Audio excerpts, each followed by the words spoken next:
ಈ ಟೇಪ್ ಬಗ್ಗೆ ಸ್ವಲ್ಪ ತಿಳಿಸ್ಕೊಟ್ಬಿಡ್ತೀನಿ. ನಮಗ್ ಗೊತ್ತಿರೋದು ಏನಂದ್ರೆ 1 ಇಂಚಿನ 4 ಭಾಗ ಮಾಡಿ ಅಷ್ಟೇ ನಮಗ್ ಗೊತ್ತಿರುತ್ತೆ. ಸೊ ಇಲ್ಲಿಂದ ಇಲ್ಲಿಗೆ ನಮ್ಗೆ 1 ಇಂಚ್ ಇದೆ ನೋಡ್ಕೊಳ್ಳಿ. ಸೊ ಇದ್ರದ್ದು ಮಿಡ್ ಪಾಯಿಂಟ್ ನೋಡಿದ್ರೆ ನಮ್ಗೆ ಇದು 1/2 ಇಂಚು ಅಂದ್ರೆ 1/2. ಓಕೆ, ಇಲ್ಲಿಂದ ಇಲ್ಲಿಗೆ ನಾವು ಮಿಡ್ ಪಾಯಿಂಟ್ ನೋಡಿದ್ರೆ ಇದು 1/4 ಅಂದ್ರೆ 1/4 ಇಂಚು. ಇಲ್ಲಿಂದ ಇಲ್ಲಿಗೆ ಮಿಡ್ ಪಾಯಿಂಟ್ ನೋಡಿದ್ರೆ ನಮ್ಗೆ 3/4. ತುಂಬಾ ಜನಕ್ಕೆ ಗೊತ್ತಿರೋದು ಇಷ್ಟೇ, 1 ಇಂಚಿನ 4 ಭಾಗ ಮಾಡಿ ಅಷ್ಟೇ ಗೊತ್ತಿರುತ್ತೆ. ಆದ್ರೆ ನಾವು ಪ್ರೊಫೆಷನಲ್ ಮೆಥಡ್ ಅಲ್ಲಿ ಕಲಿತಿದೀವಿ ಅಂದ್ರೆ ನಾವ್ ಇಲ್ಲಿ 1 ಇಂಚಿನ 8 ಭಾಗನೂ ಮಾಡ್ಕೋಬೇಕು, 1 ಇಂಚಿನ 16 ಭಾಗ ಕೂಡ ಮಾಡ್ಕೋಬೇಕು.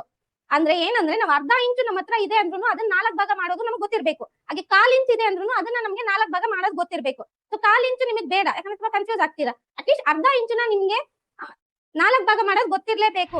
ಯಾಕೆ ಹೇಳ್ತಿದೀನಿ ಅಂದ್ರೆ ತುಂಬಾ ಸಲ ಬಿಗಿನರ್ ನಾವ್ ಏನ್ ಮಾಡ್ತೀವಿ ಅಂದ್ರೆ, ಈಗ 36 ನಮ್ಗೆ ಫುಲ್ ಬಸ್ಟ್ ಸೈಜ್ ಇದೆ ಅಂದ್ರೆ ನಾನು ಇದನ್ನ 4 ಭಾಗ ಮಾಡೋದು ಈಸಿ.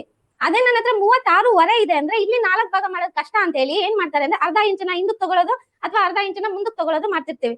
ಸೊ ತುಂಬಾ ಸಲ ಅದಾಗುತ್ತೆ, ನಮ್ಗೆ ಹೊರೆ ಬಂತು ಅಂದ್ರೆ ಕ್ಯಾಲ್ಕುಲೇಷನ್ ಕಷ್ಟ ಆಗುತ್ತೆ ಅಂತ ನಾವು ರೌಂಡ್ ಫಿಗರ್ ಮಾಡ್ಕೊಬಿಡ್ತೀವಿ. ಬಟ್ ನೀವು ಪ್ರೊಫೆಷನಲ್ ಪ್ಯಾಟರ್ನ್ ಮೇಕಿಂಗ್ ಕಲಿತೀರಾ ಅಂದ್ರೆ ಈ ರೀತಿ ರಾಂಗ್ ಮಾಡಂಗಿಲ್ಲ. ನಿಮ್ಗೆ ಇದೇನಾದ್ರು 30 ಇದೊಂದಕ್ಕೆ ಹೇಳ್ತಿಲ್ಲ, ಎಕ್ಸಾಂಪಲ್ ಹೇಳ್ತಿರೋದು. 36 ಬಂತು ಅಂದ್ರೆ 36 ಅಂತಾನೆ ತಗೋಬೇಕು ನೀವು ಇಲ್ಲಿ.